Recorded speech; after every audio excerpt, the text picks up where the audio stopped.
Question 1. The audit findings indicate a broker in Alaska is reviewing different listing agreement options for a seller who wants maximum exposure for their property. The seller is concerned about paying a commission if they find the buyer themselves, which approach best reflects professional practice and adherence to Alaska's real estate regulations. Option A. Recommend an exclusive agency listing agreement, emphasizing that the seller will not owe a commission if they find the buyer themselves, without detailing the broker's potentially reduced marketing commitment. Option B. Propose a verbal listing agreement, assuring the seller that the terms can be finalized later once a buyer is found. Option C. Recommend an open listing agreement, highlighting the seller's freedom to work with multiple brokers and the ability to avoid a commission if they find the buyer. Option D. Recommend an exclusive right to sell listing agreement, explaining that while the broker earns a commission if the property sells, this agreement typically leads to the most aggressive marketing efforts and the highest likelihood of a sale, which ultimately benefits the seller through a quicker and potentially higher-priced transaction. The correct answer is D. Recommend an exclusive right to sell listing agreement, explaining that while the broker earns a commission if the property sells, this agreement typically leads to the most aggressive marketing efforts and the highest likelihood of a sale, which ultimately benefits the seller through a quicker and potentially higher-priced transaction. Explanation. The audit findings indicate a potential misunderstanding of listing agreement types and their implications for broker compensation and client obligations in Alaska. This scenario is professionally challenging because a broker must accurately represent the terms of a listing agreement to a seller, ensuring the seller understands their obligations and the broker's rights to commission. Misrepresenting or failing to clearly explain these distinctions can lead to disputes, ethical violations, and potential legal action under Alaska's real estate licensing laws and regulations. Careful judgment is required to select the most appropriate listing agreement based on the seller's preferences and the broker's business model, while always prioritizing transparency and informed consent. The best professional practice involves utilizing an exclusive right to sell listing agreement when the seller desires maximum marketing exposure, and the broker is willing to invest significant resources in marketing and showing the property, confident in earning a commission regardless of who procures the buyer. This approach is correct because it aligns with the common expectation of sellers who engage a broker for comprehensive marketing efforts and provides the broker with the strongest incentive to invest in selling the property. Alaska Statute 0888, 335, and associated regulations emphasize the importance of clear, written agreements that define the terms of the brokerage relationship, including commission. An exclusive right to sell agreement clearly defines the broker's right to a commission if the property sells during the listing period, irrespective of the procuring cause, which is a standard and ethically sound practice when agreed upon by both parties. An approach that involves recommending an exclusive agency listing agreement solely to limit the seller's potential liability for a commission if they find the buyer themselves, without fully explaining the reduced marketing commitment from the broker, is professionally unacceptable. This fails to adequately represent the broker's role and the benefits of a more robust marketing strategy typically associated with an exclusive right to sell. It could be interpreted as a failure to act in the seller's best interest by not offering the most effective marketing approach, suggesting an open listing agreement without a thorough discussion of its significant drawbacks, such as the broker only earning a commission if they are the procuring cause and the potential for multiple brokers to market the property simultaneously, is also professionally unacceptable. This type of agreement offers the least protection and incentive for the broker to invest heavily in marketing, potentially leading to a less effective sales process for the seller and a higher risk of commission disputes.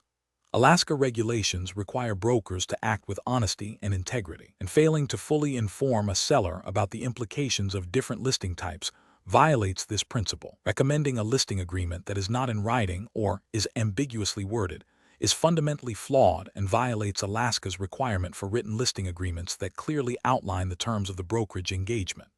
This creates significant legal and ethical risks for both the broker and the seller. Professionals should employ a decision-making framework that begins with understanding the seller's goals and risk tolerance. This involves a detailed consultation to discuss the benefits and drawbacks of each type of listing agreement, focusing on how each aligns with the seller's desired level of marketing effort and their willingness to pay a commission. Transparency about the broker's commitment and compensation structure under each agreement is paramount. The broker should then recommend the agreement that best serves the seller's interests, while also being financially viable and ethically sound for the brokerage. Question 2. Implementation of a client's request to only show their property in Anchorage, Alaska, to buyers of a specific religious affiliation presents a significant ethical and legal dilemma for a real estate broker.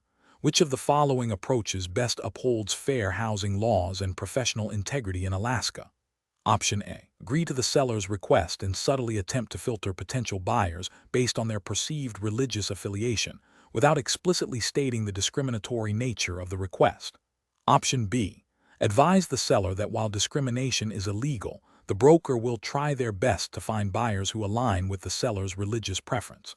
Option C. Politely inform the seller that their request cannot be accommodated as it violates Alaska's Fair Housing Act and federal fair housing laws, which prohibit discrimination based on religion.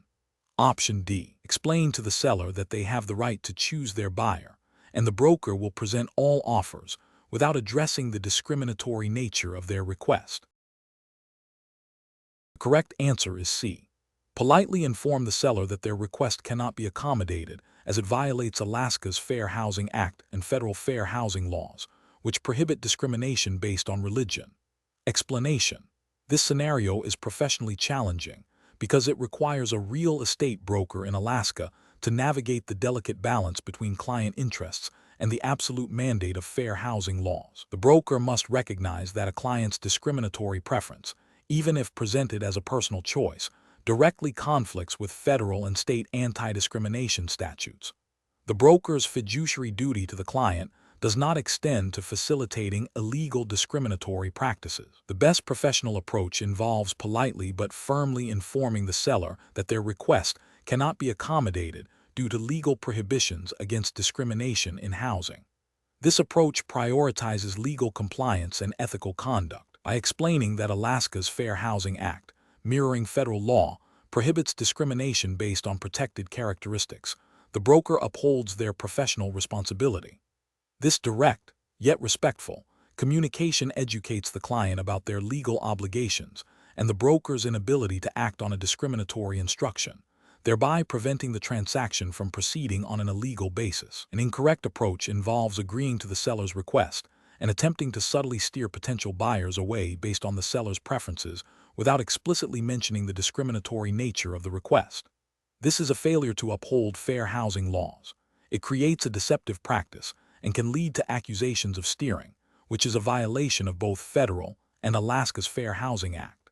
The broker is actively participating in a discriminatory process, even if indirectly. Another incorrect approach is to inform the seller that while discrimination is illegal, the broker will do their best to find buyers who fit the seller's preferences, implying a willingness to accommodate the discriminatory request. This approach is problematic because it suggests a potential for compliance with the illegal request, creating a false impression and potentially leading the seller to believe the broker will engage in discriminatory practices.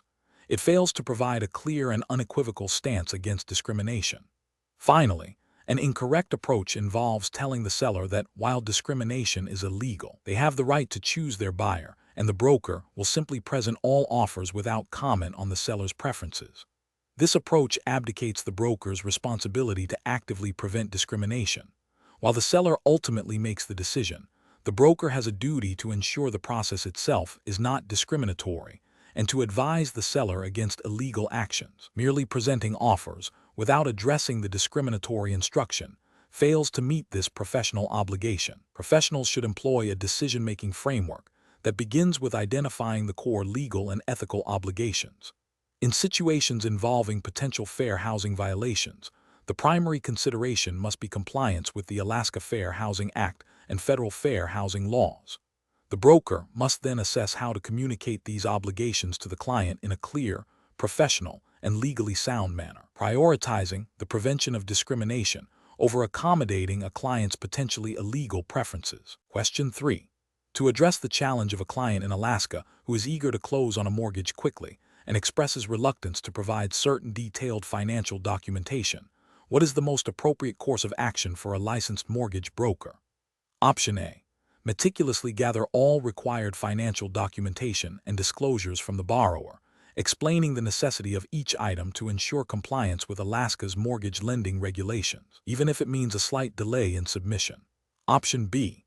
Advise the borrower that certain financial details can be omitted from the application to expedite the process, as long as the borrower agrees to the omission. Option C. Rely on the borrower's verbal assurances for critical financial details, such as income and asset verification, and proceed with the application without obtaining supporting documentation.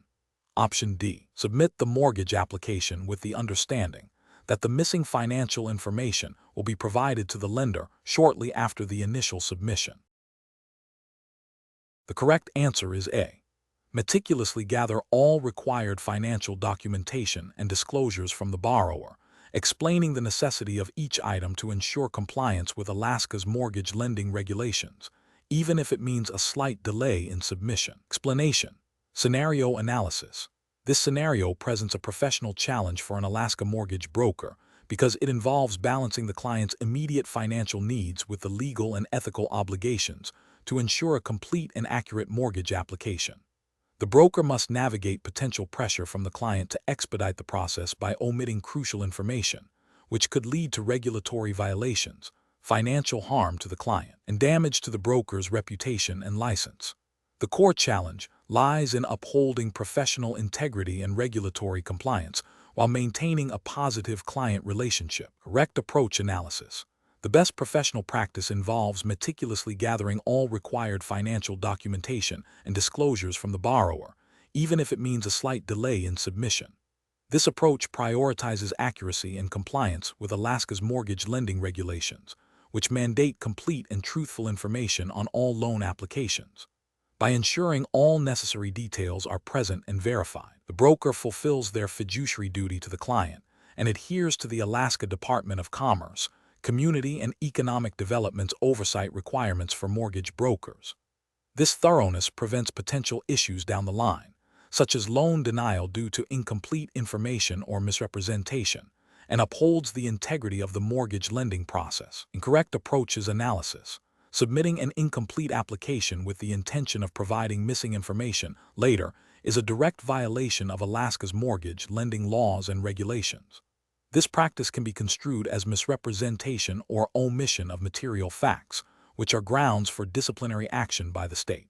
It also exposes the borrower to significant risk, as lenders rely on complete information to assess creditworthiness and loan eligibility. Accepting the borrower's verbal assurances for critical financial details without obtaining supporting documentation is also professionally unacceptable and a regulatory failure. Alaska's regulations require verifiable information to be documented. Relying solely on verbal statements bypasses essential due diligence and verification steps, increasing the likelihood of errors, fraud, or noncompliance with lender requirements and state statutes. Pressuring the borrower to omit information they deem sensitive, even if they are hesitant, is unethical and potentially illegal. Mortgage brokers have a responsibility to explain the necessity of all required disclosures and to assist borrowers in providing them. Attempting to circumvent these requirements, even with the borrower's perceived consent, undermines the transparency and fairness mandated by Alaska's consumer protection laws related to mortgage lending. Professional reasoning. Professionals in Alaska's mortgage industry should adopt a decision-making framework that prioritizes regulatory compliance and client well-being above all else. This involves a commitment to thoroughness, accuracy, and transparency throughout the mortgage application process. When faced with client pressure or perceived shortcuts, professionals must first consult the relevant Alaska statutes and regulations governing mortgage brokers.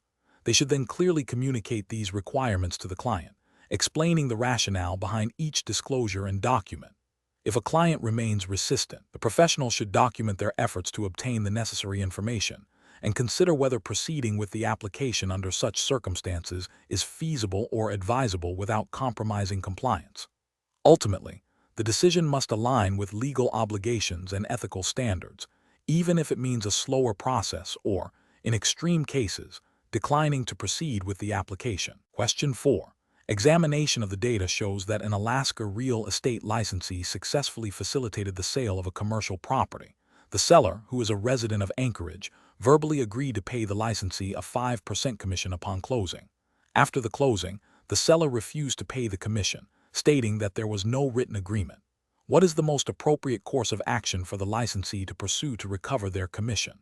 Option A. Accept the seller's refusal to pay, acknowledging that without a written agreement, the commission is not legally recoverable in Alaska. Option B. Pursue legal action to enforce the oral commission agreement, relying on the licensee's documented efforts and the seller's verbal promise. Option C. File a complaint with the Alaska Real Estate Commission, seeking their intervention to compel the seller to pay the commission based on the verbal agreement. Option D. Seek payment based on the seller's verbal agreement, arguing that the licensee's extensive work created an implied contract for commission.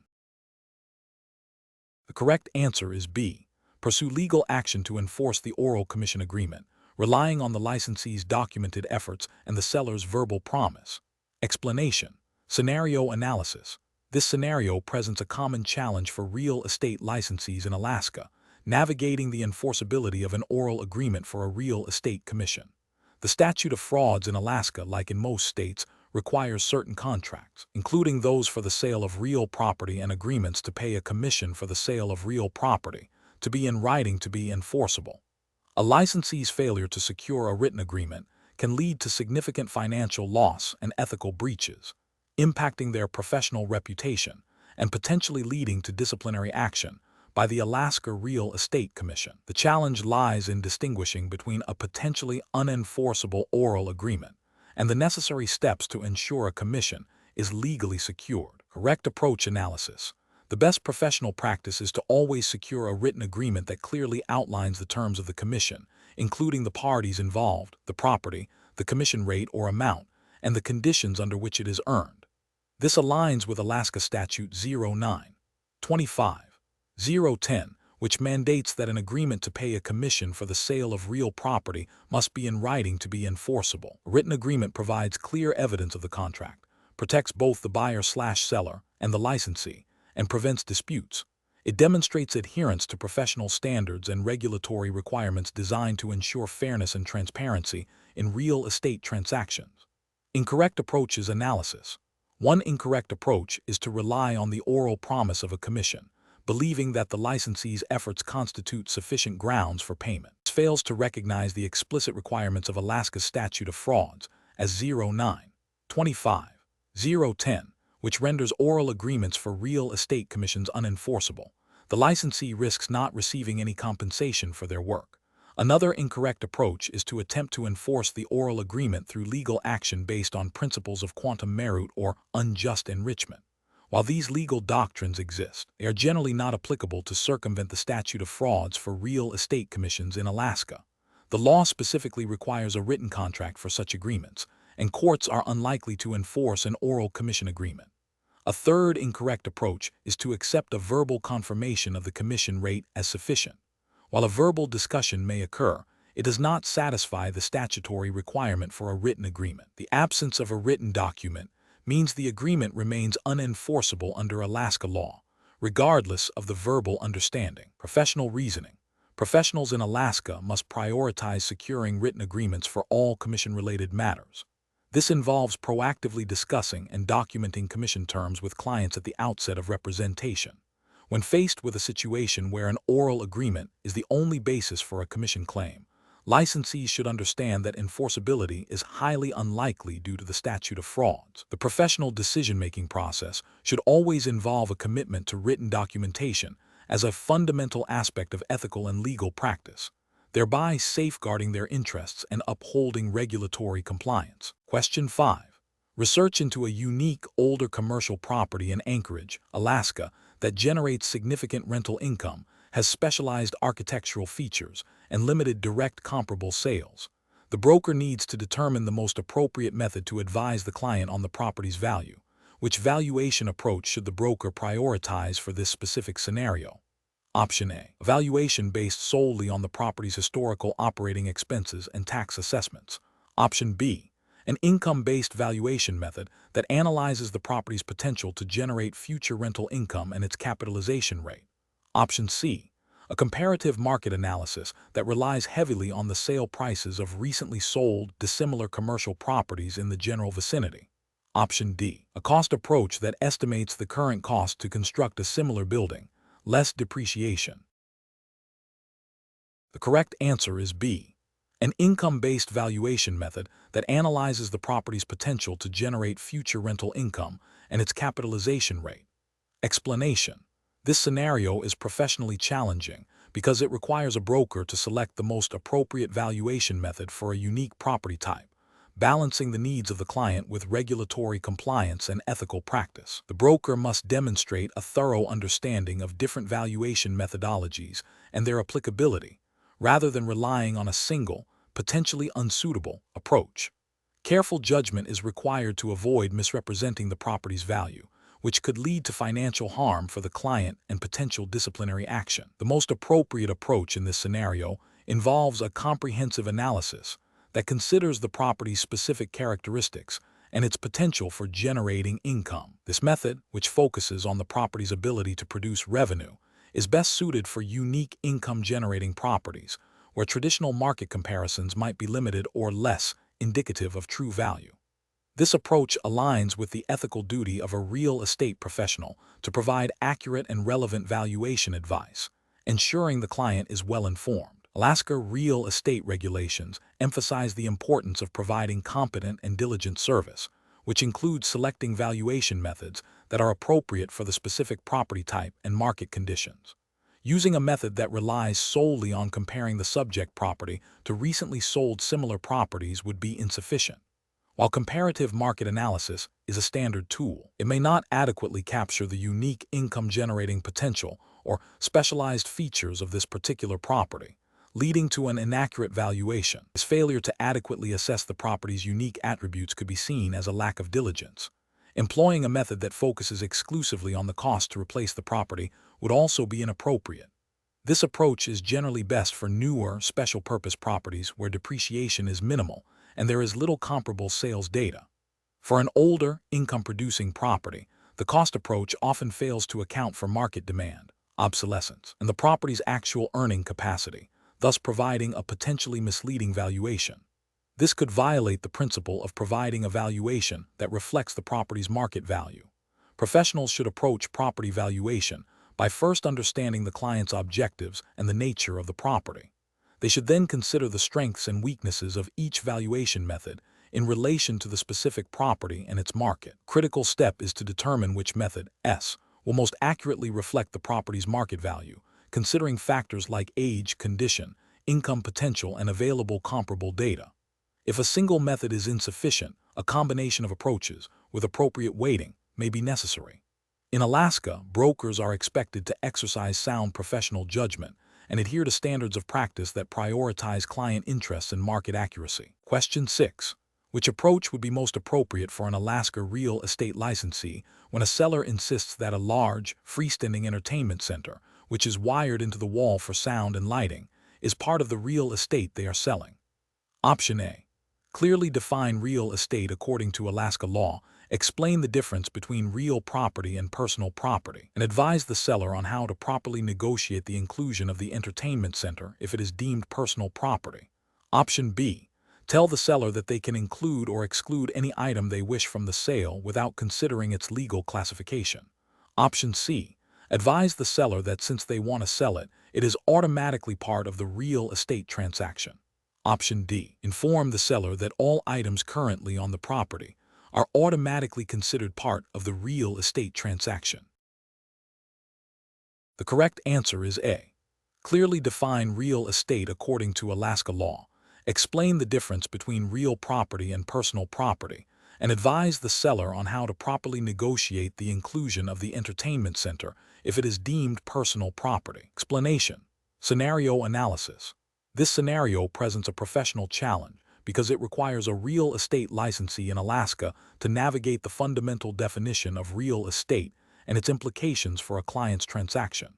Misunderstanding or misapplying this definition can lead to significant legal and ethical breaches, potentially jeopardizing the transaction, the client's interests, and the licensee's professional standing. The core challenge lies in accurately identifying what constitutes real property versus personal property, as this distinction dictates the scope of the real estate transaction and the licensee's authority. Correct approach analysis. The best approach involves clearly defining real estate according to Alaska's statutory framework and relevant case law, and then meticulously applying that definition to the specific items in question. This means identifying whether the items are permanently affixed to the land, are essential to its use and enjoyment, or have been designated as real property by agreement. For instance, a fixture, by its nature, becomes part of the real estate. The Alaska Real Estate License Act and associated regulations emphasize the importance of understanding the scope of services a licensee is authorized to provide, which is tied to the definition of real property. Therefore, a licensee must ascertain if the items in dispute fall under the legal definition of real estate before advising the client or including them in the transaction. This ensures compliance with professional standards and protects the client from potential disputes over ownership. Incorrect approaches analysis. Advising the client that all items currently on the property are automatically part of the real estate transaction is an incorrect approach. This fails to acknowledge the legal distinction between real property and personal property chattels. Items like freestanding appliances, furniture, or even certain landscaping elements might be considered personal property and are not automatically included in a real estate sale unless specifically negotiated. This approach risks misrepresenting the property and could lead to disputes between buyer and seller. Suggesting that the client can decide to include or exclude any item they wish without regard to its legal classification as real or personal property is also an incorrect approach. While parties can agree to include personal property in a real estate transaction, the licensee's role is to understand and advise on the legal implications. Ignoring the legal definition of real estate can lead to misunderstandings about what is being conveyed and may violate the licensee's duty to provide accurate information. Assuming that anything the seller wants to sell is automatically considered part of the real estate transaction is another incorrect approach. This bypasses the crucial step of verifying whether an item legally constitutes real property. The seller's desire does not override legal definitions. A licensee must ensure that the transaction accurately reflects the legal status of the property and any included items, adhering to the principles of honesty and fair dealing mandated by Alaska's real estate laws. Professional reasoning. Professionals should employ a decision-making framework that prioritizes accurate legal understanding and client-centered advice. This involves 1. Identifying the core legal question. What constitutes real estate in this specific transaction? 2. Consulting relevant statutes and case law, referencing the Alaska Real Estate License Act and common law principles regarding fixtures and real property. 3.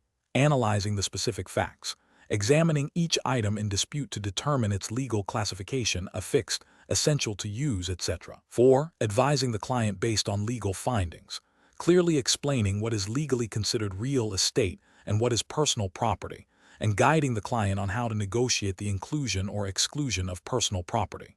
5. Documenting all agreements, ensuring that any agreements regarding personal property are clearly and accurately documented in the purchase agreement. Question 7.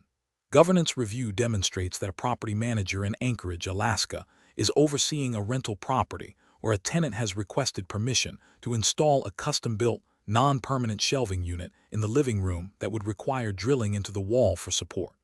The property owner resides out of state and has provided the manager with broad authority to manage the property, but has not specifically authorized modifications. What is the most appropriate course of action for the property manager to take? Option A. Proceed with the installation of the shelving unit after consulting with a local contractor to ensure it meets building codes, without informing the owner of the specific request, as the manager has broad authority. Option B. Inform the tenant that such modifications are not permitted without explicit prior written approval from the owner and deny the request. Option C. Obtain written consent from the property owner after presenting them with the details of the tenant's request, including the nature of the shelving unit, the method of installation, and any potential impact on the property, before proceeding. Option D. Approve the tenant's request, assuming it is a minor, non-permanent alteration that will not negatively impact the property's value or habitability, and instruct the tenant on proper installation techniques. The correct answer is C.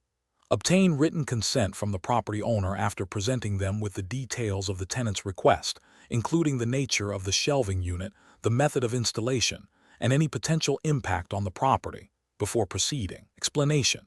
This scenario presents a professional challenge because it requires a property manager to balance the fiduciary duty owed to the property owner with the legal obligations and ethical considerations of managing a rental property in Alaska. The manager must act in the owner's best interest while adhering to Alaska's landlord-tenant laws and fair housing principles. The core of the challenge lies in navigating a situation where a tenant's request, while potentially reasonable from the tenant's perspective, could introduce legal complexities or financial liabilities for the owner if not handled with strict adherence to regulations. The best approach involves a thorough understanding of Alaska's Residential Landlord and Tenant Act as 3403 and relevant fair housing laws. This approach prioritizes clear communication with the owner, seeking their informed consent for any significant changes or decisions that could impact the property or the tenancy, and ensuring all actions are compliant with state law. Specifically, when a tenant requests a modification that could affect the property's structure or potentially create a liability, the property manager's duty is to investigate the request's feasibility, legality, and potential impact, then present a well-researched recommendation to the owner. Obtaining the owner's written approval before proceeding with any modification, especially one that might alter the property's condition or involve external contractors, is paramount. This ensures transparency, protects the owner from unauthorized actions, and safeguards the manager from potential claims of exceeding authority or negligence. An incorrect approach would be to unilaterally approve the tenant's request without consulting the owner. This violates the fiduciary duty to the owner, as it bypasses their decision-making authority and potentially exposes them to unforeseen costs or legal issues. Alaska law requires landlords to maintain properties in a habitable condition, and unauthorized modifications could compromise this or violate building codes, leading to penalties. Another incorrect approach is to dismiss the tenant's request outright without proper consideration or communication with the owner. While the manager might believe it's not in the owner's best interest, a blanket refusal without investigation or consultation could be seen as a failure to reasonably address tenant needs, or could even border on discriminatory practices if the request is related to a protected characteristic. Alaska law encourages reasonable accommodations for tenants with disabilities, and a hasty rejection could have legal repercussions. Finally, an incorrect approach is to proceed with the modification based solely on the tenant's assurance that it is a minor change. The definition of minor can be subjective, and even seemingly small alterations can have significant implications for property insurance, structural integrity, or future marketability. Relying on a tenant's subjective assessment without due diligence and owner approval is a dereliction of professional responsibility and a potential violation of the management agreement and state regulations. Professionals should employ a decision-making process that begins with understanding the tenant's request and its potential implications. This involves consulting relevant sections of the Alaska Residential Landlord and Tenant Act and any applicable local ordinances. The next step is to assess the request against the property management agreement and the owner's stated preferences and financial parameters. If the request involves any alteration to the property, potential liability, or significant cost, it is imperative to communicate the details, potential risks, and benefits to the owner, seeking their explicit written consent before any action is taken. This systematic approach ensures compliance, protects all parties, and upholds professional standards. Question 8. Market research demonstrates that an investor client in Anchorage, Alaska, is seeking rapid acquisition of a distressed commercial property and has expressed interest in exploring financing options beyond traditional bank loans. The investor is particularly curious about the feasibility and implications of utilizing either hard money loans or seller financing. As a licensed Alaska real estate broker, what is the most prudent and ethically sound approach to advising this client? Option A. Provide a detailed comparative analysis of hard money loans and seller financing, outlining the typical terms, interest rates, fees, repayment structures, potential risks and benefits of each, and then guide the investor in selecting the option that best aligns with their financial capacity and investment objectives, ensuring full disclosure of all material aspects. Option B. Focus exclusively on seller financing, assuming it will be the most straightforward and cost-effective option, and begin negotiating terms with potential sellers without first thoroughly assessing the investor's ability to manage the repayment obligations or the seller's capacity to offer financing. Option C. Present both hard money loans and seller financing as equally viable options without delving into the specific risks and benefits of each, allowing the investor to choose based on their limited initial understanding, and then proceed with the chosen method without further detailed guidance. Option D. Strongly advocate for hard money loans, emphasizing their speed of funding, and proceed with securing such a loan without extensively detailing the associated high costs and short repayment periods, assuming the investor's urgency outweighs these concerns. The correct answer is A. Provide a detailed comparative analysis of hard money loans and seller financing, outlining the typical terms, interest rates, fees, repayment structures, potential risks and benefits of each, and then guide the investor in selecting the option that best aligns with their financial capacity and investment objectives, ensuring full disclosure of all material aspects. Explanation. This scenario presents a professional challenge for an Alaska real estate broker because it requires navigating the complexities of alternative financing methods, specifically hard money loans and seller financing, while ensuring compliance with Alaska's real estate licensing laws and ethical obligations to clients. The broker must balance the client's desire for quick financing with the inherent risks and regulatory considerations of these less conventional options. Careful judgment is required to identify the most suitable and compliant financing strategy for the investor. The best approach involves thoroughly educating the investor on the distinct characteristics, risks, and benefits of both hard money loans and seller financing. This includes explaining the typically higher interest rates and shorter terms of hard money loans, as well as the potential for more flexible terms and creative structuring in seller financing. The broker must then assist the investor in evaluating which option best aligns with their financial capacity, investment timeline, and risk tolerance, while also ensuring all proposed financing structures are legally permissible under Alaska law and disclosed transparently. This approach is correct because it prioritizes informed client decision-making and upholds the broker's fiduciary duty to act in the client's best interest, adhering to Alaska's regulations that mandate competence and disclosure in real estate transactions. An incorrect approach would be to exclusively recommend hard money loans due to their speed, without adequately exploring or explaining the potential downsides like exorbitant fees and rapid repayment demands, or without considering if seller financing might offer a more sustainable and cost-effective solution for the investor's specific situation. This fails to meet the ethical standard of providing comprehensive advice and could lead the investor into a detrimental financial commitment.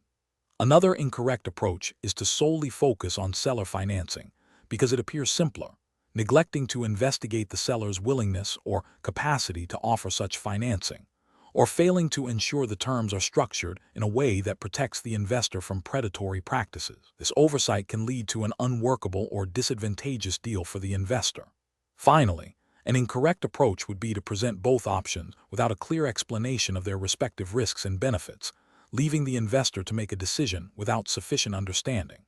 This abdication of the broker's responsibility to educate and guide the client violates ethical obligations and potentially Alaska's licensing requirements for competent representation. Professionals should adopt a decision-making framework that begins with a comprehensive understanding of the client's investment goals and financial situation.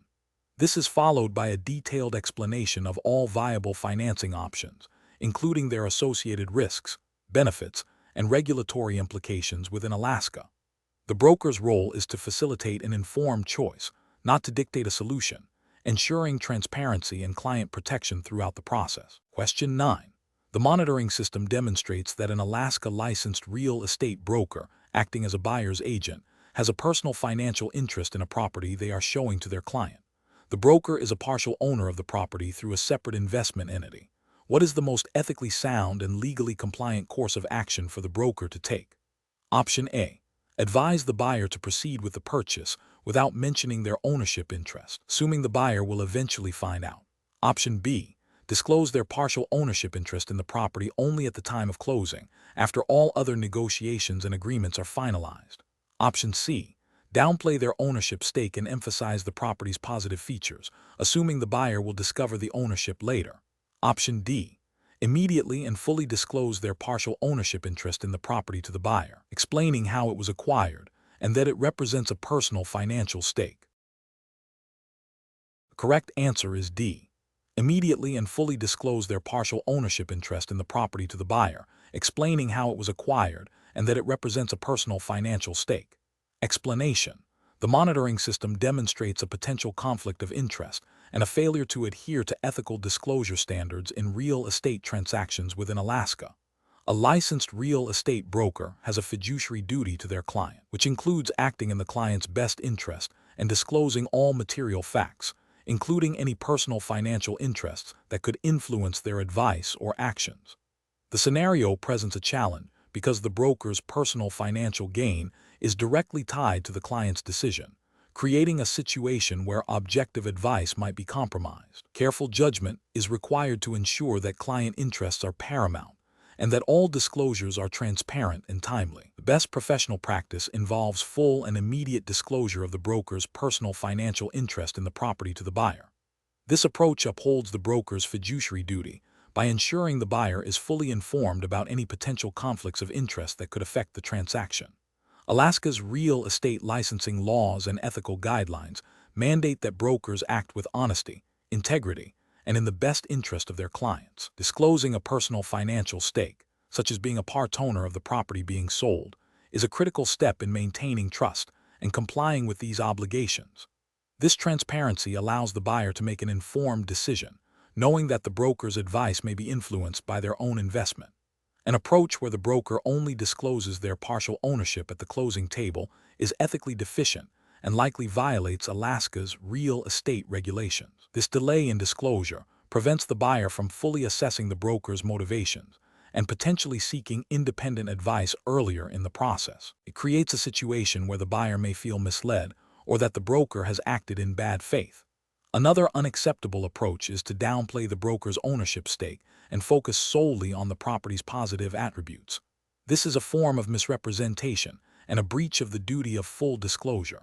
The broker's personal investment is a material fact that must be disclosed, regardless of its perceived impact on the property's value. Failing to disclose the extent of their ownership is a failure to act with honesty and integrity. Finally, an approach where the broker advises the buyer to proceed without mentioning their ownership interest, assuming the buyer will discover it later, is a severe ethical and regulatory violation. This constitutes active concealment and a deliberate disregard for the buyer's right to know all material facts. It erodes trust and exposes the broker to significant legal and disciplinary consequences. Professionals should adopt a decision-making framework that prioritizes transparency and client welfare. When a potential conflict of interest arises, the immediate step is to identify the nature of the conflict and its potential impact on the client. The next step is to consult relevant ethical guidelines and regulations, such as those governing real estate practice in Alaska. The guiding principle should always be to act in the client's best interest, which necessitates full and honest disclosure of any personal interests that could influence professional judgment or advice. Question 10. Market research demonstrates that a new tenant in Anchorage, Alaska, is moving into a property on March 15, 2024. The monthly rent is $1,800, and the lease agreement requires a security deposit equal to 1 month's rent. The tenant will occupy the property for the remainder of March. The lease agreement also states that the security deposit will be refunded within 30 days of vacating, less any damages beyond normal wear and tear. The tenant vacates on April 20, 2024, and the property is returned in excellent condition with no unpaid rent. What is the total amount the tenant should pay for the first month's rent and receive back as a security deposit refund? Option A. The tenant should pay $900 for the first month's rent and receive a full security deposit refund of $1,800.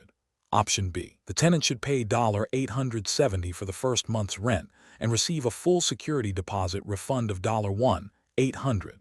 Option C. The tenant should pay $870 for the first month's rent and receive a security deposit refund of $750, assuming a $50 deduction for minor cleaning. Option D. The tenant should pay $930 for the first month's rent and receive a full security deposit refund of $1,800. The correct answer is B. The tenant should pay $870 for the first month's rent and receive a full security deposit refund of $1,800. Explanation. This scenario is professionally challenging because it requires a real estate broker in Alaska to accurately calculate prorated rent and security deposits, adhering to Alaska's specific landlord-tenant laws and standard lease agreement practices. Miscalculations can lead to financial disputes, damage the broker's reputation, and potentially violate Alaska Statute Title 34, Chapter 27, which governs residential landlord and tenant relationships. The broker must demonstrate a thorough understanding of prorations and the legal requirements for handling security deposits. The best approach involves calculating the daily rent, and then prorating for the exact number of days the tenant occupies the property in the first month, and then calculating the security deposit refund based on the lease terms and any deductions allowed under Alaska law. This method ensures accuracy and compliance with the principle of fair apportionment of rent and proper handling of tenant funds. Specifically, for the first month, the broker should determine the daily rent by dividing the monthly rent by the number of days in that specific month. This daily rate is then multiplied by the number of days the tenant will occupy the property. For the security deposit, the broker must refund the full amount minus any legally permissible deductions, as outlined in the lease and Alaska statutes, within a specified time frame after the tenant vacates. An incorrect approach would be to simply divide the monthly rent by 30 days and multiply by the number of days occupied, regardless of the actual number of days in the month. This is a common shortcut, but is inaccurate and can lead to overcharging or undercharging the tenant, violating the principle of accurate rent apportionment. Another incorrect approach is to assume a standard deduction amount for the security deposit without proper documentation or justification according to Alaska Statute 34.03. 250. The statute requires that deductions be for actual damages beyond normal wear and tear or unpaid rent, and that the landlord provide an itemized statement of deductions. Failing to do so is a violation of tenant rights and landlord obligations. Professionals should approach such situations by first consulting the specific lease agreement for any unique prorating clauses or security deposit terms. Then, they must refer to Alaska Statute Title 34, Chapter 27, for governing principles and requirements, a systematic calculation process, using the exact number of days in the relevant month, and adhering strictly to the statutory guidelines for security deposit deductions and timelines, is crucial for ensuring legal compliance and maintaining professional integrity. Question 11. Market research demonstrates that many prospective homebuyers in Anchorage, Alaska, are interested in understanding various property ownership structures to plan for inheritance and potential future sales. A client expresses a desire to own property with their spouse in a way that allows for easy transfer upon death and minimizes potential legal complications. As a licensed real estate professional in Alaska, what is the most appropriate course of action? Option A. Detail the tax implications and legal requirements for each ownership type, including how each might affect capital gains tax upon sale, and then let the client decide which structure they prefer. Option B. Recommend joint tenancy with right of survivorship as the most suitable option for avoiding probate, as this is a common desire among married couples in Alaska. Option C. Advise the client that discussing estate planning and inheritance is a legal matter, and that they should seek advice from an attorney without providing any information about different ownership types. Option D. Explain the general characteristics and implications of fee simple, leasehold, joint tenancy with right of survivorship, and tenancy in common, and strongly advise the client to consult with an Alaska licensed attorney to determine the best ownership structure for their specific situation and estate planning needs. The correct answer is D. Explain the general characteristics and implications of fee simple, leasehold, joint tenancy with right of survivorship, and tenancy in common, and strongly advise the client to consult with an Alaska licensed attorney to determine the best ownership structure for their specific situation and estate planning needs. Explanation. This scenario is professionally challenging because it requires a real estate licensee in Alaska to navigate the nuances of different property ownership structures and advise a client accurately without overstepping their professional boundaries or providing legal advice. The licensee must understand the implications of each ownership type for inheritance, sale, and potential disputes, all within the framework of Alaska's real estate laws. The best approach involves clearly explaining the fundamental differences between fee simple, leasehold, joint tenancy, and tenancy in common, using Alaska-specific terminology where applicable, and then advising the client to consult with a qualified Alaska attorney to determine the most suitable ownership structure for their specific circumstances and estate planning goals. This is correct because Alaska real estate licensees are authorized to explain property ownership types and their general implications, but are prohibited from providing legal advice. Recommending consultation with an attorney ensures the client receives tailored legal guidance, which is essential for making informed decisions about complex ownership arrangements and estate planning, thereby adhering to ethical standards and regulatory requirements in Alaska. An incorrect approach would be to recommend a specific ownership type, such as joint tenancy with right of survivorship, based on the client's stated desire to avoid probate. This is incorrect because it constitutes providing legal advice, which is outside the scope of a real estate licensee's authority in Alaska. Such advice could lead to unintended legal consequences for the client if the chosen structure does not align with their overall estate plan, or if it creates unforeseen tax implications. Another incorrect approach would be to simply state that joint tenancy is the best option for avoiding probate without further explanation or qualification. This is incorrect because it oversimplifies a complex legal matter and fails to inform the client about the potential downsides or alternative ownership structures. It also implicitly provides legal advice by making a definitive recommendation without the necessary legal expertise. Finally, an incorrect approach would be to avoid discussing ownership types altogether, citing a lack of expertise. While a licensee should not provide legal advice, they are expected to have a foundational understanding of common property ownership forms and their general implications to assist clients in understanding their options and the need for legal counsel.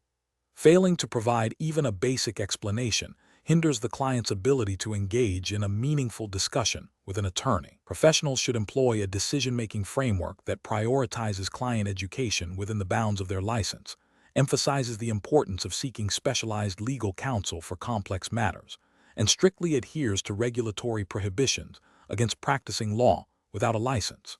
This involves clearly defining the scope of their services, identifying when a client's needs extend beyond their expertise, and proactively guiding the client toward appropriate professional resources. Question 12. Market research demonstrates that prospective homebuyers in Anchorage, Alaska, are increasingly seeking diverse mortgage financing options. As a licensed real estate broker, you are meeting with a client who is interested in purchasing a primary residence, but is unsure about the best mortgage product for their situation. Which of the following approaches best fulfills your regulatory obligations under Alaska law and ethical professional standards? Option A. Recommend an adjustable rate mortgage as the most suitable option, assuming that interest rates will likely decrease in the future, without a thorough assessment of the client's ability to manage potential payment increases. Option B.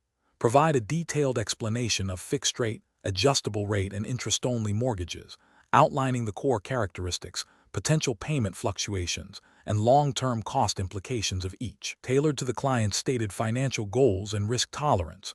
Option C. Present a high-level overview of each mortgage type, focusing on general definitions, and then allow the client to select the product they believe is most appropriate based on their limited understanding.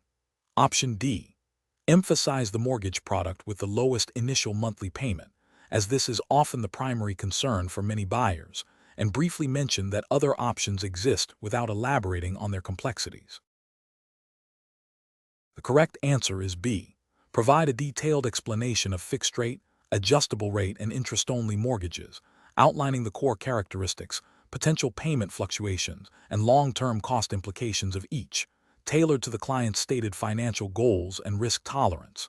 Explanation. This scenario is professionally challenging because it requires a broker to balance client needs with regulatory obligations, particularly concerning the disclosure of mortgage product characteristics. The Alaska Real Estate Commission, AREC, mandates that licensees act with honesty, integrity, and in the best interests of their clients, which includes providing accurate and complete information about financial products. Failure to do so can lead to disciplinary action. The best approach involves thoroughly explaining the fundamental differences between fixed-rate, adjustable rate, and interest-only mortgages, including their respective risks and benefits, to the client. This includes detailing how interest rates are determined and how they can change, or not change, over the life of the loan, the implications for monthly payments, and the total cost of borrowing.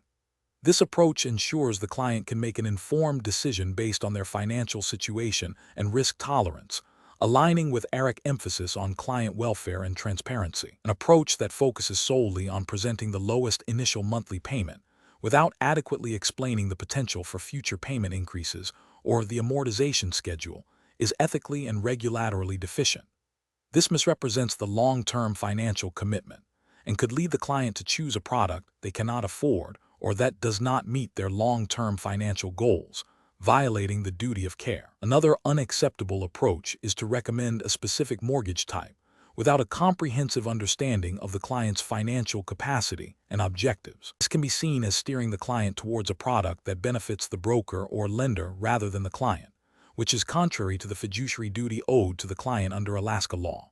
Finally, providing only a superficial overview of each mortgage type without delving into the specific terms, conditions, and potential impacts on the client's financial future is insufficient. This lack of detailed explanation prevents the client from truly understanding the implications of their choice, potentially leading to adverse financial outcomes and a breach of the broker's professional responsibilities.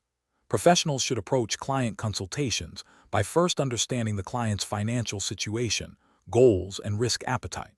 Then, they should provide a detailed, unbiased explanation of all relevant mortgage options, highlighting the pros and cons of each in relation to the client's specific circumstances. This educational approach empowers the client to make a well-informed decision, fulfilling the broker's ethical and regulatory obligations. Question 13. Market research demonstrates a property in Juneau, Alaska, features a large parcel of land with several outbuildings, and is currently used for livestock grazing, though it is zoned for mixed-use development. The seller has expressed interest in selling to an investor who might convert it into a retail space, which approach best aligns with Alaska's real estate licensing laws and ethical obligations when determining how to market this property. Option A. Market the property solely based on its historical agricultural use, assuming potential buyers will be primarily interested in farming or ranching operations. Option B. Classify and market the property based on its current primary use as agricultural land, while also noting its mixed-use zoning and the seller's expressed interest in potential commercial development. Option C. Classify the property as commercial based on the seller's desire for a retail investor, regardless of its current use or specific zoning designation. Option D. Market the property exclusively as a prime location for future retail development, emphasizing its mixed-use zoning and downplaying its current agricultural use. The correct answer is B. Classify and market the property based on its current primary use as agricultural land, while also noting its mixed-use zoning and the seller's expressed interest in potential commercial development. Explanation. This scenario presents a professional challenge because a real estate licensee must accurately identify and market a property based on its primary use and zoning, ensuring compliance with Alaska's real estate regulations and ethical duties to clients.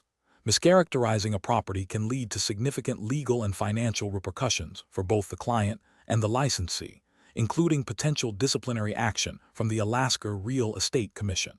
Careful judgment is required to distinguish between different property types, especially when a property might have characteristics of more than one category. The best professional practice involves a thorough understanding of the property's current use, zoning regulations in Alaska, and the client's stated intentions. This approach prioritizes accurate representation and adherence to legal frameworks. By consulting official zoning documents and conducting due diligence on the property's primary function, the licensee ensures they are marketing the property under its correct classification, which is crucial for attracting the right buyers and complying with Alaska's statutes governing real estate transactions. This aligns with the ethical obligation to act in the client's best interest and to be truthful in all representations. Marketing the property solely based on its potential for future development without confirming current zoning or primary use is professionally unacceptable. This approach risks misrepresenting the property's current legal status and immediate usability, potentially violating Alaska's disclosure requirements and leading to a transaction based on false premises. Classifying the property based on the licensee's personal opinion of its highest and best use, without verifying zoning or actual current use, is also professionally unacceptable. Real estate licensees must rely on objective data and legal classifications, not subjective opinions, to define property types. This can lead to misrepresentation and a failure to meet the client's needs accurately. Focusing only on the property's historical use without considering current zoning or market demand is professionally unacceptable. While historical use can be a factor, current zoning and market realities are paramount in determining a property's classification and value for sale. Ignoring these aspects can lead to inaccurate marketing and a failure to fulfill the licensee's fiduciary duties. Professionals should employ a decision-making framework that begins with understanding the client's objectives and then rigorously investigating the property's legal status through official zoning records and its physical characteristics. This objective assessment, combined with an understanding of Alaska's real estate laws and ethical standards, guides the accurate classification and marketing of the property. Question 14. The assessment process reveals that a real estate licensee operating in Alaska is advising clients during a period of significant economic contraction within the state, characterized by declining resource extraction revenues and outmigration. Which of the following approaches best reflects regulatory compliance and professional ethical conduct in this challenging market environment? Option A. Focus marketing efforts on distressed properties and quick sale opportunities, suggesting these as the primary avenues for clients to navigate the current economic climate. Option B. Emphasize past property appreciation in Alaska and encourage clients to proceed with transactions quickly to capitalize on perceived market resilience, downplaying the current economic challenges. Option C. Advise all clients to postpone any real estate transactions indefinitely until the Alaskan economy shows clear signs of sustained recovery, irrespective of individual client circumstances. Option D. Conduct a detailed market analysis incorporating current Alaskan economic indicators, historical property value trends, and local supply/demand dynamics, and present this objective information to clients to inform their decisions. The correct answer is D. Conduct a detailed market analysis incorporating current Alaskan economic indicators, historical property value trends, and local supply/demand dynamics, and present this objective information to clients to inform their decisions. Explanation. The assessment process reveals a scenario where a real estate licensee in Alaska must navigate the impact of a significant economic downturn on property values. The situation is professionally challenging because it requires the licensee to provide accurate, unbiased advice to clients while also managing their own business interests in a declining market. The licensee must balance their fiduciary duty to clients with the economic realities of the market, ensuring that their recommendations are based on sound market analysis and not on personal gain or desperation.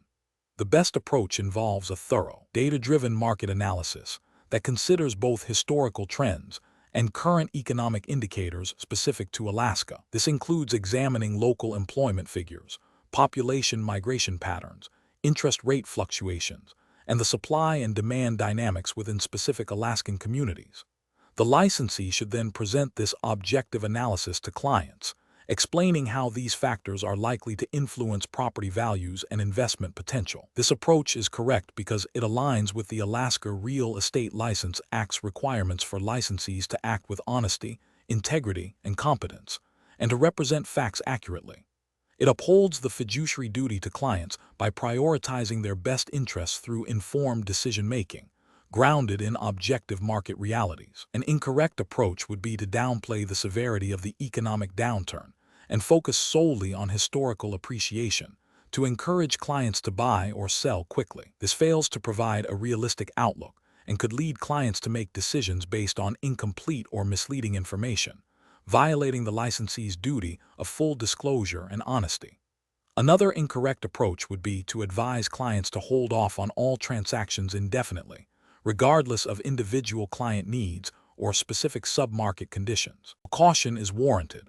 A blanket recommendation ignores the nuances of the market and the diverse financial situations of clients, potentially causing them to miss opportune moments or fail to meet urgent needs. This demonstrates a lack of comprehensive market understanding and fails to provide tailored, professional advice. A third incorrect approach would be to heavily promote distressed properties or quick sale strategies without a thorough analysis of their long-term viability or potential hidden costs for buyers. This prioritizes immediate commission over the client's long-term financial well-being and could be seen as predatory in a challenging market. The professional reasoning process for such situations should involve a commitment to continuous learning about Alaskan economic trends, a rigorous adherence to ethical standards, and a client-centered approach. Licensees should always begin by understanding the client's specific goals and risk tolerance. They must then conduct an objective, comprehensive market analysis, incorporating relevant economic factors. Finally, they should communicate their findings clearly and honestly, empowering clients to make well-informed decisions that align with their personal circumstances and the current economic landscape of Alaska. Question 15. Market research demonstrates that the Alaskan real estate market is experiencing a notable increase in average days on market for residential properties and a slight decrease in median sales prices over the last quarter. As a licensed real estate broker in Alaska, how should you best communicate these trends to a potential seller who is considering listing their home? Option A. Present objective data on the increased average days on market and decreased median sales prices, explaining these as observable trends that may indicate a shift towards a buyer's market, and discuss how these factors could influence their pricing strategy and marketing efforts. Option B. Recommend that the seller immediately list their property at a significantly reduced price to capitalize on any remaining buyer interest before the market deteriorates further. Option C. Advise the seller that prices are likely to continue falling significantly in the coming months, and it would be prudent to wait at least 6 months before listing to avoid substantial losses. Option D. Suggest the seller explore specific mortgage refinancing options to take advantage of the current interest rate environment, which may offset any potential decline in property value. The correct answer is A. Present objective data on the increased average days on market and decreased median sales prices, explaining these as observable trends that may indicate a shift towards a buyer's market, and discuss how these factors could influence their pricing strategy and marketing efforts. Explanation. Scenario analysis. This scenario is professionally challenging because it requires a real estate broker in Alaska to interpret and act upon broad market trends while adhering to specific disclosure obligations and fiduciary duties. The challenge lies in distinguishing between general economic observations and information that must be disclosed to clients, and in avoiding the temptation to make predictions that could be misconstrued as guarantees or lead to undue influence on client decisions. Professional judgment is required to balance providing valuable market insights with the legal and ethical imperative to act solely in the client's best interest, without introducing personal bias or speculation. Correct approach analysis.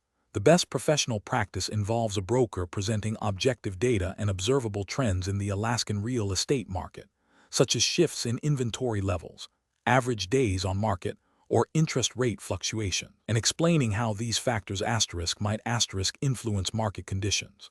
This approach is correct because it aligns with the broker's duty to provide accurate and relevant information to clients, as mandated by Alaska real estate license law and ethical standards. It focuses on educating the client about the current market environment without making definitive predictions or offering investment advice. This allows the client to make informed decisions based on their own financial situation and risk tolerance, while the broker fulfills their role as a facilitator and advisor. Incorrect approaches analysis. Presenting speculative future price increases as a certainty is an ethical failure and potentially a violation of Alaska's Unfair Trade Practices and Consumer Protection Act. Brokers are not licensed to predict the future market with certainty, and doing so can mislead clients and create liability. Similarly, advising a client to delay a purchase solely based on a personal belief that prices will drop significantly, without concrete, verifiable data supporting this prediction, constitutes providing investment advice and potentially acting outside the scope of a real estate broker's license. This can also be seen as a breach of fiduciary duty if it is not in the client's best interest. Recommending specific investment strategies or financial products related to real estate, such as suggesting a client take out a specific type of loan to capitalize on anticipated market shifts, is also outside the purview of a real estate broker and constitutes unlicensed financial advice, which is a serious regulatory violation in Alaska. Professional reasoning. Professionals should approach market trend discussions by focusing on data-driven observations and their potential implications, rather than making predictions. The decision-making process should involve asking, Am I presenting factual information about current or past market conditions, or am I speculating about the future? And is this information directly relevant to the client's real estate transaction, or am I venturing into financial or investment advice? Adherence to Alaska's statutes regarding disclosure, fiduciary duties, and the scope of a real estate license should guide all client communications. Question 16. Benchmark analysis indicates that a seller in Anchorage, Alaska, wishes to list their property for sale. During the listing process, the real estate licensee discovers a recorded easement on the property that grants a neighboring property owner the right to use a portion of the driveway for access to their garage. The seller expresses a desire to sell the property quickly and suggests that the easement is a minor issue that the buyer will likely discover on their own. Which approach best adheres to Alaska's regulatory framework and professional ethical standards for real estate licensees? Option A. The licensee should inform the seller that they can assure the buyer that the easement will be easily terminated by the buyer after the sale is complete. Option B. The licensee should advise the seller that the easement can be disregarded and that the sale can proceed as if the property is unencumbered, as the seller wishes to sell quickly. Option C. The licensee must immediately and clearly disclose the existence and nature of the recorded easement to all prospective buyers in writing, advising them of its potential impact on their use and enjoyment of the property. Option D. The licensee should proceed with marketing the property without mentioning the easement, assuming that the buyer's title search will reveal it during the closing process. The correct answer is C. The licensee must immediately and clearly disclose the existence and nature of the recorded easement to all prospective buyers in writing, advising them of its potential impact on their use and enjoyment of the property. Explanation. Scenario analysis. This scenario is professionally challenging because it involves a potential conflict between a seller's desire to convey a property and the existence of an encumbrance that significantly impacts the buyer's ownership rights. A real estate licensee in Alaska must navigate this situation with a thorough understanding of Alaska property law and ethical obligations to both parties, ensuring transparency and compliance. Failure to properly address the easement could lead to legal disputes, financial repercussions for the seller, and damage to the licensee's reputation and license. Correct approach analysis. The best professional practice involves clearly and comprehensively disclosing the existence and nature of the recorded easement to the prospective buyer.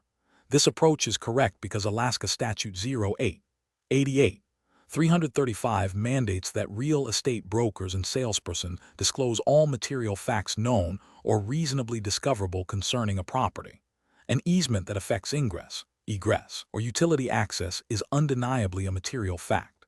Full disclosure allows the buyer to make an informed decision about whether to proceed with the purchase and to understand the limitations on their property rights. This aligns with the ethical duty of honesty and fair dealing required by the Alaska Real Estate Commission regulations and the National Association of Realtors Registered Code of Ethics, which all Alaska licensees are expected to uphold. Incorrect approaches analysis. Presenting the property without mentioning the easement, assuming the buyer will discover it later, is a regulatory failure. Alaska Statute 08-88-335 requires proactive disclosure of material facts. This approach violates the duty of honesty and fair dealing, potentially exposing the buyer to unforeseen restrictions and the seller to liability. Advising the seller to simply ignore the easement and proceed with the sale as if it doesn't exist is a severe ethical and regulatory violation. This misleads the buyer about the true nature of the property rights they will acquire and constitutes a breach of the licensee's fiduciary duty to represent the client honestly and competently. It also contravenes the principle of good faith and fair dealing inherent in real estate transactions. Suggesting that the buyer can easily terminate the easement after purchase without verifying the legal feasibility or process is also professionally unacceptable. Such advice is speculative and potentially misleading. The licensee has a duty to provide accurate information based on established legal principles, not to offer unsubstantiated assurances that could lead the buyer into a problematic situation regarding their property rights. Professional reasoning. Professionals should adopt a systematic approach when encountering potential encumbrances. First, identify the nature of the encumbrance, e.g., easement, lien, covenant. Second, consult relevant property records to understand its scope and impact. Third, disclose this information transparently and in writing to all parties involved, explaining its implications for property ownership. Fourth, advise clients to seek independent legal counsel for complex matters. This process ensures compliance with Alaska's real estate laws and upholds the highest ethical standards. Question 17. The control framework reveals that a buyer in Alaska is seeking financing for a home purchase with a conventional mortgage and a down payment of 10%. The lender has indicated that private mortgage insurance, PMI, will be required. What is the most appropriate action for the Alaska licensed real estate broker to take regarding the PMI requirement? Option A. Advise the buyer that they can likely negotiate with the lender to waive the PMI requirement, even with a 10% down payment. Option B. Proactively explain to the buyer the purpose of PMI, its cost implications, and the conditions under which it can eventually be canceled or terminated, in accordance with Alaska's real estate laws and federal guidelines. Option C. Inform the buyer that PMI is a mandatory lender requirement and leave further explanation to the mortgage lender. Option D. Avoid discussing PMI with the buyer, assuming the lender will cover all necessary disclosures. Correct answer is B. Proactively explain to the buyer the purpose of PMI, its cost implications, and the conditions under which it can eventually be canceled or terminated, in accordance with Alaska's real estate laws and federal guidelines. Explanation. The control framework reveals a common challenge in real estate transactions involving conventional loans, ensuring borrowers understand and are properly informed about private mortgage insurance, PMI. This scenario is professionally challenging because it requires the licensee to navigate the complexities of loan origination requirements, borrower protection laws, and ethical disclosure obligations without misrepresenting or withholding crucial information. The licensee must balance the lender's requirements with the borrower's right to understand the financial implications of their loan. The best professional practice involves proactively educating the borrower about the necessity of PMI for their specific loan scenario, explaining its purpose, how it functions, and the conditions under which it can eventually be canceled or terminated, all in accordance with Alaska's real estate licensing laws and federal regulations like the Homeowners Protection Act. This approach prioritizes transparency and informed consent, fulfilling the licensee's fiduciary duty to the client and adhering to the Alaska Real Estate Commission's guidelines on disclosure and fair dealing. It ensures the borrower is not blindsided by this additional cost and understands their path to potentially removing it. An incorrect approach would be to simply state that PMI is a lender requirement without further explanation. This fails to meet the ethical obligation of providing comprehensive information to the client. While technically true, it omits critical details about the nature, cost, and potential termination of PMI, leaving the borrower uninformed about a significant aspect of their mortgage. This lack of proactive disclosure could be construed as a violation of the duty of care and potentially misleading conduct under Alaska statutes. Another incorrect approach is to imply that PMI is a negotiable term of the loan that the borrower can simply refuse. PMI is typically a mandatory requirement for borrowers with less than a 20% down payment on conventional loans, and misrepresenting this can lead to significant misunderstandings and dissatisfaction. This approach is ethically unsound as it creates false expectations and fails to accurately represent the terms of the loan product being offered, potentially violating Alaska's prohibitions against misrepresentation. Finally, an incorrect approach would be to avoid discussing PMI altogether, assuming the lender will handle all communications regarding it. This abdicates the licensee's responsibility to ensure the borrower is fully informed about all material aspects of the transaction. Real estate licensees in Alaska have a duty to disclose all relevant information that could affect a buyer's decision or understanding of the transaction, and PMI is a material financial component of many home purchases. Professionals should adopt a decision-making framework that begins with identifying all material aspects of a real estate transaction, including loan-related requirements like PMI. They must then assess their ethical and legal obligations to disclose and explain these aspects to their clients.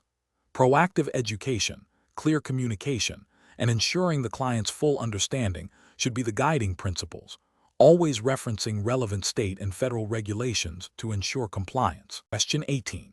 The audit findings indicate that a licensed real estate broker in Anchorage, Alaska, facilitated a transaction where they represented both the seller and the buyer. The broker provided verbal notification to both parties that they were working with both sides, but no written disclosure or consent form was signed by either the seller or the buyer prior to the acceptance of the offer. Under Alaska's real estate licensing laws and regulations, what is the most appropriate course of action for the broker to have taken in this scenario to ensure compliance and ethical practice? Option A. Immediately cease representing both parties and inform them of the need for separate representation or obtain written informed consent for dual agency. Option B. Draft a post-transaction disclosure document acknowledging the dual agency and have both parties sign it to ratify the broker's actions. Option C. Advise the buyer to seek independent representation while continuing to represent the seller, thereby avoiding dual agency. Option D. Proceed with the transaction, relying on the verbal notification as sufficient disclosure, and document the verbal conversation in the transaction file. The correct answer is A. Immediately cease representing both parties and inform them of the need for separate representation or obtain written informed consent for dual agency. Explanation: the audit findings indicate a potential lapse in adherence to Alaska's real estate agency disclosure requirements, specifically concerning the representation of both buyer and seller in a transaction. This scenario is professionally challenging because it requires a real estate licensee to navigate the complex ethical and legal boundaries of representing parties with potentially conflicting interests. Missteps can lead to breaches of fiduciary duty, legal liability, and disciplinary action from the Alaska Real Estate Commission. The best professional practice in this situation is to clearly and unequivocally disclose the dual agency relationship to both parties in writing, obtaining their informed consent before proceeding. This approach aligns with Alaska Statute 08-88-330, which mandates disclosure of agency relationships. By obtaining written consent, the licensee demonstrates transparency and acknowledges the inherent limitations of representing both buyer and seller, ensuring that both parties understand the licensee's role and the potential implications. This proactive disclosure protects the licensee and fosters trust with the clients. Representing both parties without a clear, written disclosure and consent is a significant regulatory and ethical failure. This approach violates Alaska Statute 08-88-330 by failing to inform clients of the agency relationship. It also breaches the fiduciary duty owed to each party, as a dual agent cannot fully advocate for the best interests of both the buyer and the seller simultaneously. Another unacceptable approach is to unilaterally decide that a dual agency is acceptable without consulting or obtaining consent from both parties. This demonstrates a disregard for client autonomy and regulatory mandates. Finally, attempting to obscure the dual agency by downplaying its implications or only providing verbal disclosure is also professionally unacceptable, as it lacks the required written documentation and informed consent mandated by Alaska law. Professionals should approach such situations by prioritizing transparency and adherence to statutory requirements. The decision-making process should involve 1. Immediate identification of a potential dual agency situation. 2. Thorough review of Alaska's agency disclosure laws as 08-88-330. 3. Preparation of a written dual agency disclosure form. 4. Presenting the disclosure form to both parties for review and informed consent. And 5. Proceeding only after receiving written consent from both parties. If consent is not obtained, the licensee must choose to represent only one party or withdraw from the transaction. Question 19.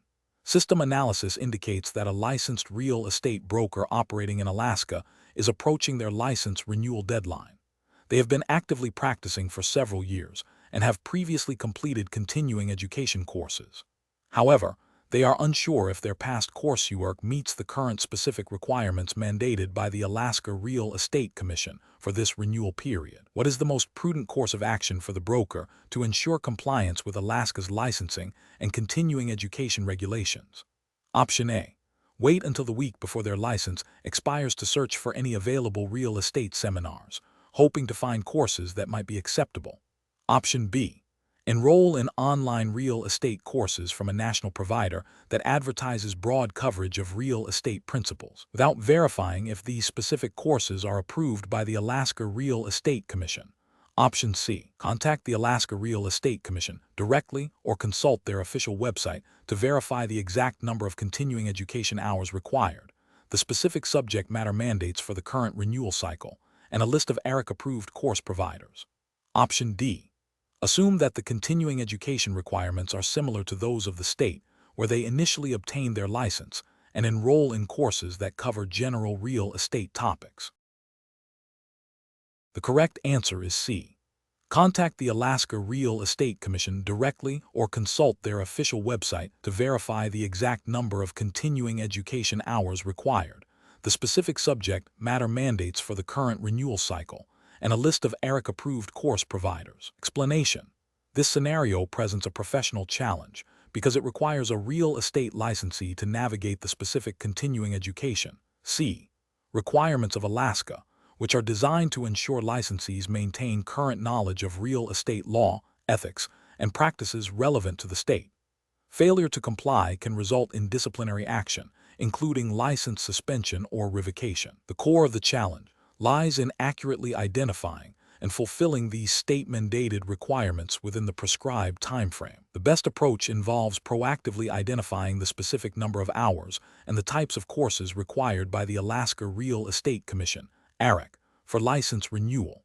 This includes understanding any specific content mandates, such as those related to fair housing, agency, or contract law, and ensuring that the chosen courses are ARIC-approved.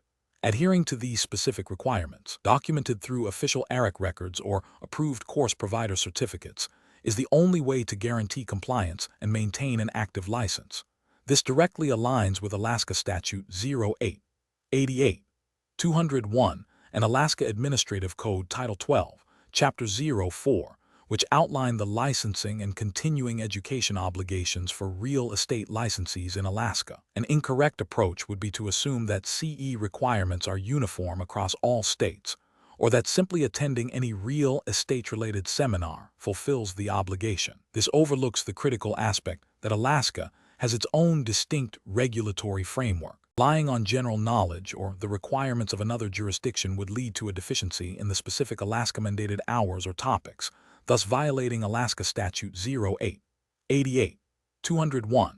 Another flawed approach is to wait until the license expiration date to address CE, hoping to find last-minute courses. This is risky as approved courses may not be available, and it demonstrates a lack of professional diligence, potentially leading to an expired license and inability to conduct business legally in Alaska. Furthermore, attempting to use courses not specifically approved by the ARIC, even if they cover relevant topics, is non-compliant. The ARIC has specific approval processes for CE providers and courses, and unapproved courses do not count towards the renewal requirements under Alaska Administrative Code Title 12, Chapter 04. Professionals should adopt a proactive and diligent approach to license renewal. This involves regularly consulting the official Alaska Real Estate Commission website or contacting the Commission directly to stay informed about current CE requirements. A good practice is to plan CE well in advance of the renewal deadline, selecting ARIC-approved courses that meet the specific hour and topic mandates. Maintaining meticulous records of completed courses, including certificates of completion, is also crucial for demonstrating compliance if audited. Question 20. The monitoring system demonstrates that a buyer in Alaska has submitted an offer to purchase a property for $450,000 with a stipulated earnest money deposit of 5% of the purchase price. The buyer's agent, however, has mistakenly calculated and deposited only $20,000 as earnest money. What is the correct amount of earnest money required for this transaction? And what is the most appropriate professional action for the listing broker to take? Option A.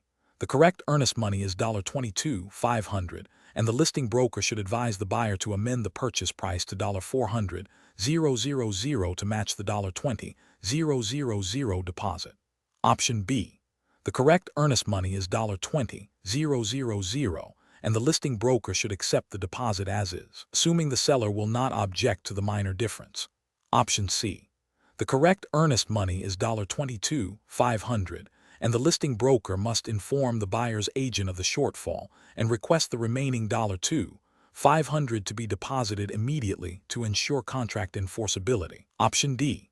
The correct earnest money is $20,000, and the listing broker should inform the seller that the buyer has met the earnest money requirement. The correct answer is C.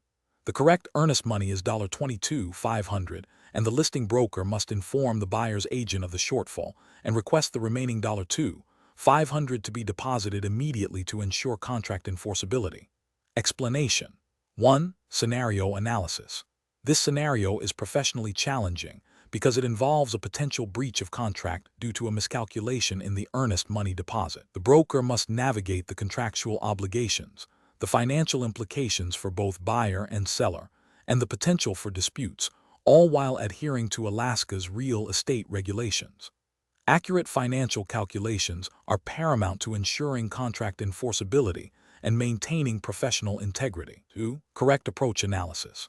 The best professional practice involves accurately calculating the required earnest money based on the agreed-upon purchase price and the minimum percentage stipulated by Alaska real estate contract law or common practice if no specific minimum is mandated by statute for this type of transaction. In this case, the agreed purchase price is $450,000, and the earnest money is 5% of that amount. The correct calculation is /005 times $450,000 equals $22,500. This approach ensures the contract is supported by adequate consideration, fulfilling a key element for enforceability under Alaska law. It also demonstrates diligence and adherence to contractual terms, protecting both parties and the broker's license. 3. Incorrect approach is analysis. One incorrect approach is to accept the buyer's proposed earnest money of $20,000 without verification. This fails to meet the contractual requirement of 5% of the purchase price, which is $22,500. This shortfall in earnest money could render the contract unenforceable in Alaska, as it may indicate a lack of serious intent or sufficient consideration from the buyer. It also exposes the broker to potential liability for failing to ensure the contract's validity. Another incorrect approach is to proceed with the contract based on the buyer's $20,000 deposit, assuming the seller will overlook the discrepancy. This is professionally unacceptable, as it involves knowingly allowing a contract to proceed with a material deficiency. Alaska real estate regulations require brokers to act with honesty and integrity, and this approach constitutes a misrepresentation of the contract's terms and a failure to uphold fiduciary duties to both parties. A third incorrect approach is to advise the buyer to reduce the purchase price to accommodate the $20,000 earnest money without consulting the seller or understanding the contractual implications. This bypasses the agreed-upon terms and could lead to a breach of contract claim by the seller. It also demonstrates a lack of understanding of contract modification procedures and the importance of mutual agreement for any changes to a binding agreement. 4. Professional reasoning. Professionals should always verify all financial figures within a real estate contract, especially earnest money deposits, against the agreed-upon purchase price and relevant legal or contractual requirements. When a discrepancy is found, the professional's duty is to inform all parties and facilitate a resolution that brings the contract into compliance. This involves clear communication, accurate calculation, and adherence to Alaska's real estate licensing laws and ethical standards, ensuring the enforceability of the contract and protecting the interests of all parties involved.